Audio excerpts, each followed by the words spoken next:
Welcome to the interest test. In this video we will learn how to solve this question, and the question is the best material for the study of structure of cell membrane. सबसे best material हमें पूछा गया है। Okay, तो देखो सबसे पहले cell membrane के बारे में हम थोड़ा सा आइडिया लेते हैं। सेल मेम्ब्रेन, देखो सेल मेम्ब्रेन की जो स्ट्रक्चर होती है उसको एक्सप्लेन करने वाला सबसे एक्सेप्टेड जो मॉडल है हमारे पास, that is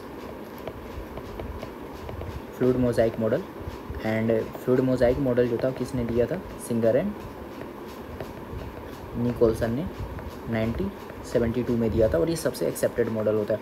fluid mosaic model इसके नाम में छुपा हुआ है कि मेम्ब्रेन का स्ट्रक्चर कैसा है। फ्लूइड दैट इज एक तरह से यहाँ पर फ्लूइड मतलब एक समंदर के जैसा मान सकते हैं। मोज़ाइक मतलब पैचेस के फॉर्म में उसमें आइसबर्ग प्रेजेंट है। सो इसका मतलब ये होता है कि there is a sea of phospholipid, there is sea of phospholipid, and उस सी ऑफ फॉस्फोलिपिड में जगह जगह पर क्या है? प्रोटीन आइसबर्ग प्रेजेंट होते हैं, दैट इज प्रोटीन पैचेस के फॉर्म में प्रेजेंट होती है। This is the fluid mosaic model. ठीक है, तो बेसिकली इसको हम समझ सकते हैं एक तरह से फॉस्फोलिपिड यहाँ पर हमारी बाइलेयर होती है, एंड उस फॉस्फोलिपिड बाइलेयर में जगह जगह पे क्या होते हैं? प्रोटीन्स जो होते हैं वो इम्बेडेड होते हैं, जगह जगह पर प्रोटीन्स जो होते हैं इम्बेडेड होते हैं। तो this is the best structure, मतलब कि एक तरह से ये थ्योरी होता है जो एक्सप्लेन करता है कि हमारी सेल मेम्ब्रेन में फॉस्फोलिपिड की बाइलेयर प्रेजेंट होती है, एंड उससे प्रोटीन जगह जगह इम्बेडेड होते हैं। और प्लस में क्या होता है? यहाँ पर शुगर रेसिड्यू भी अटैच होता है, ग्लाइकोलिपिड ग्लाइको प्रोटीन्स के फॉर्म में होता है, जो सेल टू सेल रिकॉग्निशन में हेल्प करते हैं।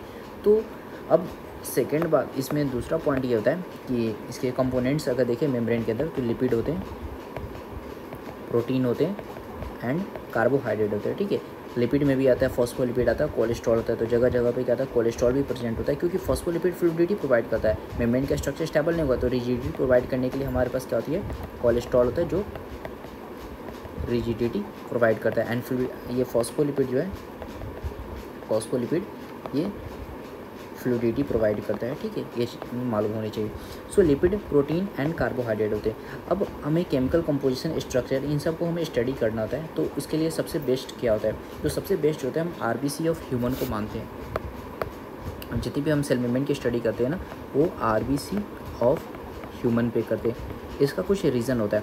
देखो अगर मैमेलियन आरबीसी की बात करें, बिकॉज हम ओनली बात करें मैमेलियन आरबीसी, ठीक है, तो मैमेलियन आरबीसी में क्या होता है?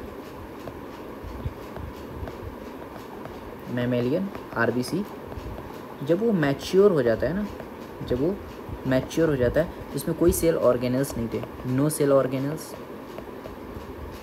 नो न्यूक्लियस, इसमें कोई न्यूक्लियस भी नहीं प्रेजेंट होती है। ओनली किस में होती है? ये मैमेलियन आरबीसी में ऐसा देखने को मिलता है कि जब मैमेलियन आरबीसी जब मैच्योर हो जाती है तो उसमें कोई सेल ऑर्गेनल्स तो आरबीसी में होते ही नहीं ऐसे।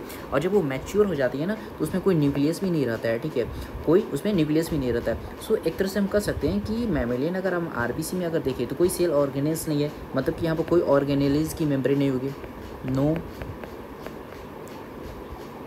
ऑर्गेनेलिज मेम्ब्रेन, कोई यहाँ पर न्यूक्लियस नहीं है, इसका मतलब नो न्यूक्लियर मेम्ब्रेन।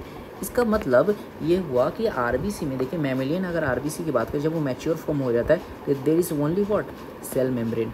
यहाँ पर सिर्फ और सिर्फ सेल मेम्ब्रेन होती है, कोई अदर ऑर्गेनेलिस की मेम्ब्रेन नहीं, कोई न्यूक्लियस की मेम्ब्रेन नहीं है। सो हम एक्सक्लूसिवली सिर्फ और सिर्फ हम किस पे फोकस कर सकते हैं? हम सेल मेम्ब्रेन पे हम फोकस कर सकते हैं सिर्फ और सिर्फ, क्योंकि अदर हमारे पर मेम्ब्रेन होगी नहीं, तो हम सिर्फ अच्छे से उसमें सेल मेम्ब्रेन पर फोकस कर पाएंगे। और ये सिर्फ और सिर्फ मैमेलियन आरबीसी में होती है। ह्यूमन मैमल्स होते हैं, फ्रॉग मैमल्स नहीं होता है। ठीक है, चिक सेल में हम नहीं देखते हैं, लीवर सेल में नहीं देखते, क्योंकि वहाँ पर अदर ऑर्गेनेलिस होंगे, न्यूक्लियस होंगे, उनकी मेम्ब्रेन होगी, वो हिंड्रेंस डाल सकते हैं। तो हम आरबीसी भी लेंगे तो सिर्फ ह्यूमन का, फ्रॉग का नहीं, क्योंकि ये मैमेलियन आरबीसी नहीं है। और मैमेलियन आरबीसी नहीं है, इसका मतलब कि उसमें क्या होगा? न्यूक्लियस प्रेजेंट होगा, तो न्यूक्लियर मेम्ब्रेन भी होगी, तो एक तरह से वो हिंड्रेंस डाल सकती है। ठीक है, दैट्स वाई हम ह्यूमन के आरबीसी को हम प्रेफर करते हैं, क्योंकि मैमेलियन आरबीसी है, उसमें इवन मैच्योरिटी पे कोई न्यूक्लियस भी नहीं होता, कोई न्यूक्लियर मेम्ब्रेन भी नहीं होता, कोई ऑर्गेनेलिस की मेम्ब्रेन नहीं थी।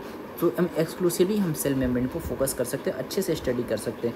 सो जो हमारा बेस्ट मटेरियल होता है that is RBC of human. So correct जो ऑप्शन होगा that is option number A, RBC of human. Thank you for watching this video. Keep visiting our platform interest.online for such interesting videos.